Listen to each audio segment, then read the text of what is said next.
sampai kepada pengoperasian yang disebut atau yang sering kita kita istilahkan dengan pengepasan. Jadi pengepasan itu meliputi pemesinan bubut, rice. Nah, mesin bubut sendiri kalau kita bikin skema ini seperti ini. Jadi posisi ada bagian yang berputar dan ada bagian yang tidak berputar. Ini biasanya kita sebut dengan cuk. Kemudian yang ini kita sebut dengan kepala lepas, atau ini biasa kita sebut dengan spindle. Nah, pada prinsipnya pada saat kita akan membicarakan atau menggunakan mesin bubut atau akan mengerjakan sesuatu pekerjaan, sebagai contoh misalkan pekerjaan seperti ini, maka supaya pekerjaan seperti ini nanti menghasilkan kualitas yang baik atau yang disebut dengan quality assurance, jaminan kualitas, maka tentunya kita harus membuat satu parameter. Nah, parameter itu tidak lepas dari materi sebelumnya. Misalkan bagaimana kita akan menghitung kecepatan pemakanan atau cutting speed, dan misalnya untuk pekerjaan benda seperti ini nanti dapat Anda lihat secara jelas itu dalam gambar kerja. Nah, selanjutnya dalam gambar kerja ini nanti akan kita kita urai sedemikian rupa sehingga pekerjaan yang akan kita lakukan itu nanti memerlukan waktu sesuai dengan target yang diinginkan. Nah, biasanya kalau di pekerjaan-pekerjaan yang ada di workshop memang kita tidak menghitung waktunya. Namun pada saat Anda diuji untuk memperoleh satu sertifikat atau sertifikasi kompetensi, maka waktu itu sangat berharga dan sangat menentukan. Nah, sebelum nanti kita memperkenalkan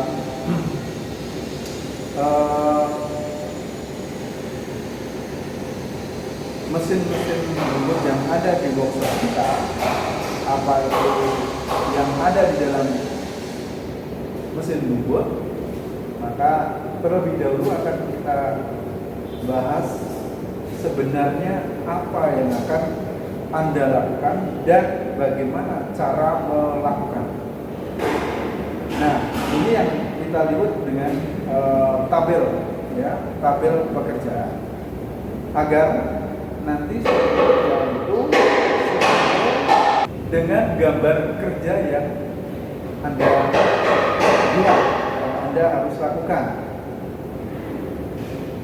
Nah, oleh karena itu, mari kita mulai dengan misalnya kita berikan satu gambaran benda kerja yang saya pegang ini, dan nanti apa aja yang akan dikerjakan atau ada berapa macam pekerjaan yang harus kita lakukan.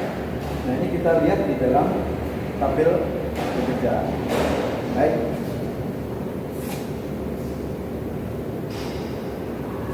Yang pertama, kita akan membuat sebuah tabel supaya nanti Anda dalam mengerjakan pekerjaan itu berlangsung lebih cepat. Ya. Nah, misalkan kita lihat nomor, kemudian pekerjaan, kemudian ini ukuran, dan berikutnya adalah putaran,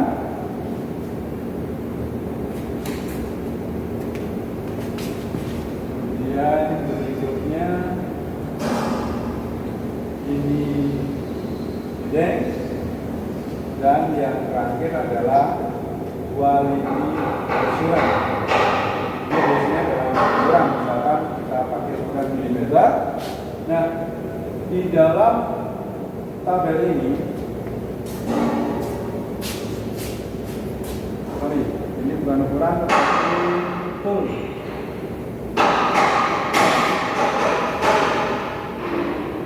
Tool atau alat yang kita gunakan. Misalkan satu pekerjaan yang pertama, kalau dalam pembuatan itu selalu diawali dengan facing, ya. Jadi misalkan pekerjaan facing, untuk diameternya berapa? Tool yang digunakan misalnya pahat facing. Nah, putaran ini kita bedakan antara putaran roughing dan untuk putaran finishing. Nah, putaran yang roughing misalkan Anda pilih 130. Nanti pada putaran finishing, karena kita akan menghasilkan finishing, karena kita mau menghasilkan satu hasil yang lebih halus, maka ini tentunya harus lebih tinggi. Selanjutnya pemakanan. Pemakanan tentunya ini juga untuk roughing dan finishing. Untuk roughing, makanan boleh tebal, putarannya rendah. Sedangkan finishing, pemakanannya itu tidak boleh tebal dan kecepatannya lebih tinggi. Quality assurance-nya adalah nanti hasilnya tentunya, kehalusan, kerataan, dan sebagainya. Ini nanti akan dilihat berdasarkan penilaian. Nah, kemudian yang selanjutnya adalah pekerjaan-pekerjaan yang lain, misalkan bubut, rata permukaan. Pahat yang akan tool yang akan kita gunakan apa aja. Terus ini tentunya kita hitung berapa diameternya supaya nanti pekerjaan itu sesuai dengan waktu yang ditentukan. Putaran yang dilakukan berapa, waktunya, dan finishingnya berapa. Kemudian pemakanannya berapa, itu nanti akan kita contohkan. Nah, baik, untuk pertemuan ini saya juga dibantu oleh teman-teman dari mahasiswa UNJ. Nah, untuk itu kami silakan untuk perkenalan. Ya, Assalamualaikum warahmatullahi wabarakatuh. Pada kesempatan kali ini saya Sidik Fatoni akan ikut memperkenalkan apa sih itu mesin bubut bersama Bapak Surahman yang tadi sudah dijelaskan sedikit gitu. Nanti kita akan melihat mesin bubutnya sendiri. Kita akan memperkenalkan gitu apa sih bagian-bagiannya, apa sih itu fungsi-fungsinya dari mesin bubut itu sendiri. Perkenalkan, saya di sini Raffi Rahmawan. Saya mahasiswa Teknik Pemesinan UNJ. Di sini saya juga akan membantu Bapak Surahman dalam menjelaskan tentang pembubutan, apa itu mesin bubut, lalu komponen-komponennya, dan juga ini parameternya. Saya di sini ikut membantu. Baik. Selanjutnya nanti akan kita sambung dengan kegiatan di workshop bubut manual. Oleh karena itu, mari kita menuju ke workshop manual. Oke, sudah. Baik, melanjutkan dari pembelajaran yang tadi, maka kita sekarang mengarah ke mesin bubut. Dan mesin bubut ini, kalau Anda lihat, jenisnya adalah mesin bubut manual dan brandednya adalah Tune Master. Nah, mesin bubut walaupun jenisnya macam-macam atau brandnya macam-macam, dan nanti tentunya yang membuat kita sering kesulitan itu adalah mengelola handle-handle ini. Namun secara keseluruhan sama. Ini ada spindle, kemudian ada kepala tetap, kemudian ada tulpos, kemudian ada eretan melintang, eretan atas, dan eretan memanjang, itu sama. Namun biasanya yang membuat sering perbedaan di sini adalah handle-handlenya. Untuk bagian atas ini adalah handle untuk pengoperasian dari spindle. Dia mau kecepatan berapa, nanti pengelolaannya ada di sini. Sedangkan yang bawah ini biasanya saat mengoperasikan perlu kita membaca tabel, ya. Kapan kita akan menggeser handle-handle ini sesuai dengan yang ada di tabel. Namun tentunya yang perlu kita ingatkan pada saat mengoperasikan mesin bubut ini, pertama kita hidupkan dulu. Kita hidupkan, namun kita tidak bisa menghidupkan langsung seperti ini. Karena apa? Karena pusatnya belum dinyalakan. Nah, nanti kita akan tengok di sana. Kalau mesin dengan nomor 4, di sana juga harusnya saklarnya nomor 4, ya, supaya nanti tidak keliru dengan mesin-mesin yang lain, ya. Nah, setelah saklar utama di power kelistrikan, baru nanti kita nyalakan saklar di mesin ini. Dan andaikan sirkulasi daripada arus listrik yang masuk ke dalam mesin ini bagus, maka begitu posisi ini on, akan ditunjukkan lampu indikatornya nyala. Nah, pada saat lampu indikator nyala, mesin siap untuk dioperasikan. Secara jelas nanti saya akan dibantu tadi oleh teman-teman dari UNJ bagaimana cara mengoperasikan mesin ini sebelum kita melakukan hal yang sebenarnya. Karena pada prinsipnya mesin bubut itu adalah pekerjaan pengepasan di mana benda yang akan kita gunakan adalah benda yang berputar. Putarannya ada yang rendah dan ada putarannya yang tinggi. Dan itu tentunya sangat berbahaya. Nah, oleh karena itu, acuan yang harus kita miliki pertama adalah bagaimana sebelum kita menggunakan mesin bubut ini, kita harus memahami keselamatan kerja. Apa sih yang boleh kita gunakan, apa yang tidak boleh kita gunakan, dan itu yang kita kenal dengan APD, ya, atau alat pelindung diri. Nah, bagaimana tata letak daripada alat-alat tersebut?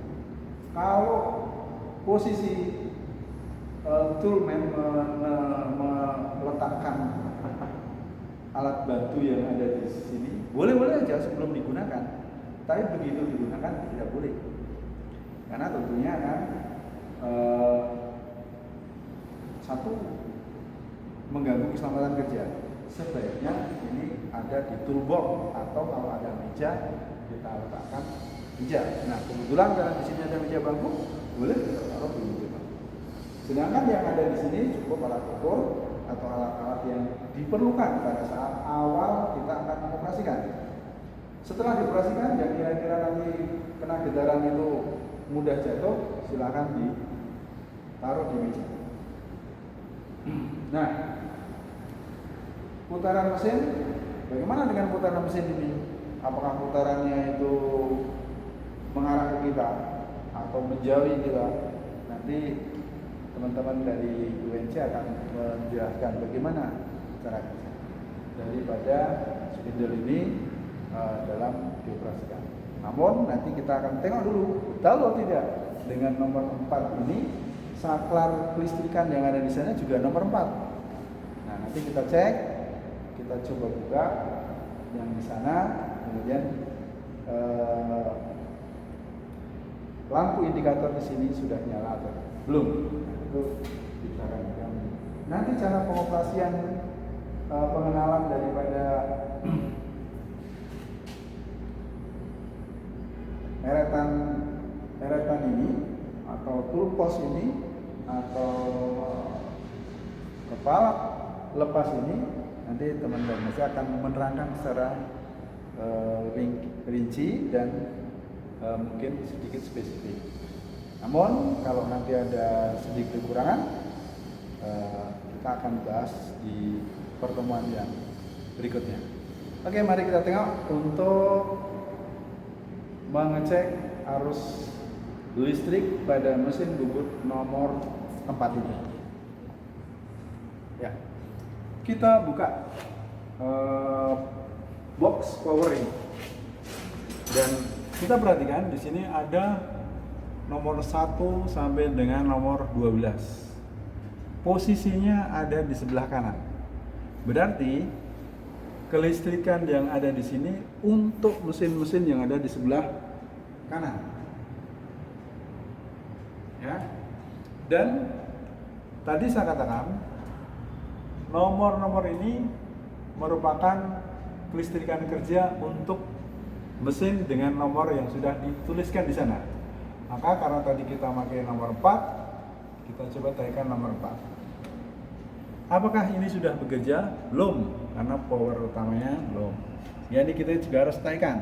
Dan jangan lupa nanti setelah selesai pekerjaan, ini posisinya dikembalikan seperti semula supaya safety di kelistrikan ini. Kita tekan. Nah, setelah itu kita tutup kembali. Kita kembali tengok di mesin yang tadi. Kita on kan posisi sekonnya, dan ternyata lampu indikatornya sudah menyala. Ini menandakan bahwa mesin ini siap untuk beroperasi. Nah, nanti tombol-tombol yang ada di sini akan dijelaskan oleh teman dari UNJ. Apa itu fungsi yang merah ini? Kenapa kok warnanya harus merah? Dan ini ada huruf T. T ini biasanya tes.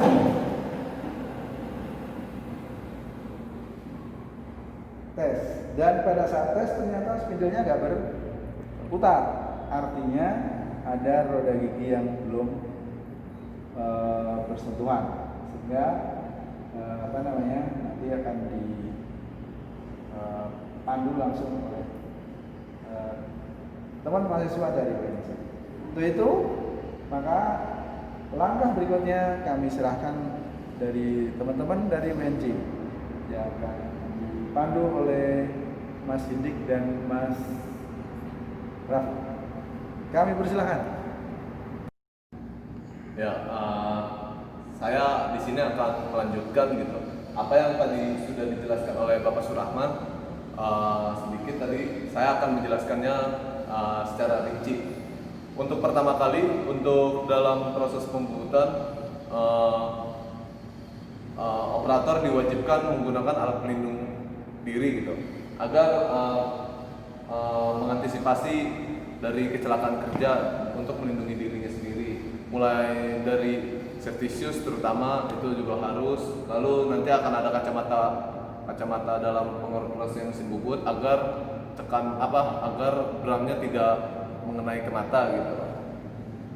Oke, setelah dari alat pelindung diri, sekarang kita bergeser ke perlengkapan yang digunakan dalam pembubutan. Apa saja itu? Kita lihat isi toolbox-nya. Oke, pertama di sini ada kunci toolpost. Kunci toolpost ini digunakan untuk mengunci pahat seperti ini. Ketika pahat ditaruh di sini, lalu dikunci. Oke, ini kunci toolpost. Selanjutnya ada kunci cak. Kunci cak ini untuk mengunci cekam dalam menjepit sebuah benda. Ketika benda dimasukkan, lalu dikunci dengan kunci cak gitu. Selanjutnya di sini ada cekambor. Cekambor ini dipasang di kepala lepas Nah, di sini nanti akan dimasukkan oleh mata bornya sesuai ukuran yang diinginkan. Selanjutnya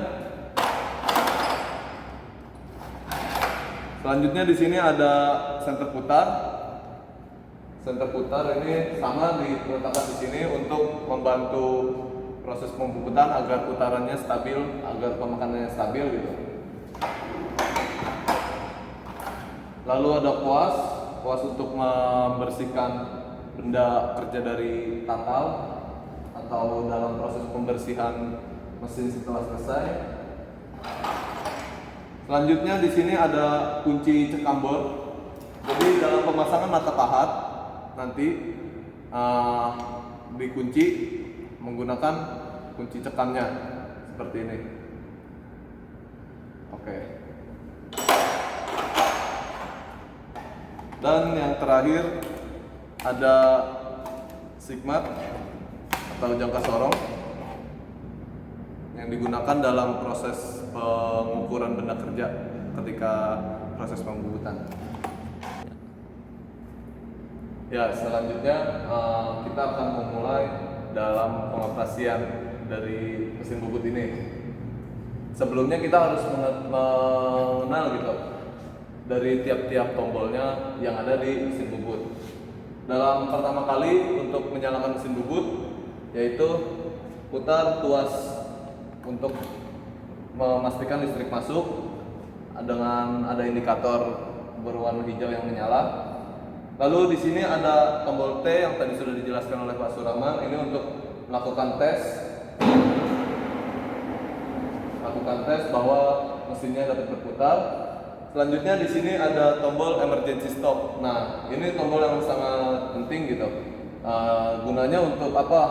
Nah, gunanya ini untuk dalam keadaan darurat. Jadi ketika ada pekerjaan yang kiranya berbahaya gitu, mencelakakan diri atau bendanya salah pembubutan, karena itu kita harus menekan tombol emergency stop. Caranya seperti apa? Tinggal ditekan, langsung otomatis mati mesin. Lalu untuk menyalakannya kembali diputar. Oke, seperti itu. Ya, selanjutnya di sini ada tombol yang terakhir, yaitu adalah tombol coolant. Di tombol coolant ini untuk mengeluarkan coolant biasanya berupa cairan agar dalam proses pembubutan tidak terjadi panas yang berlebih seperti itu. Oke, selanjutnya kita bergeser ke sini. Ini adalah cap atau cekam gitu. Di sini untuk memasang benda kerja yang akan dibubut, dipasang lalu dikunci dengan kunci cap seperti tadi. Lalu kita bergeser ke eretan. Di sini ada 3 bagian eretan. Yang pertama yaitu adalah eretan memanjang.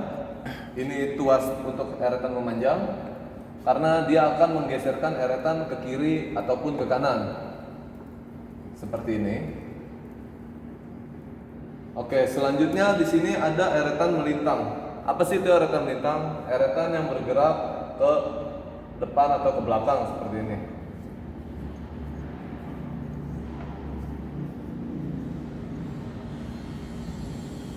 Oke, selanjutnya ada eretan atas. Untuk eretan atas bergerak seperti ini.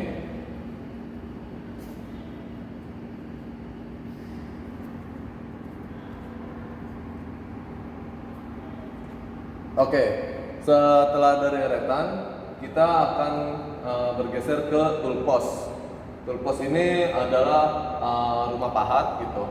Jadi dalam proses pembubutan, pahat akan ditaruh di sini, lalu dikunci dengan kunci tool post. Seperti itu. Kita bergeser ke sini.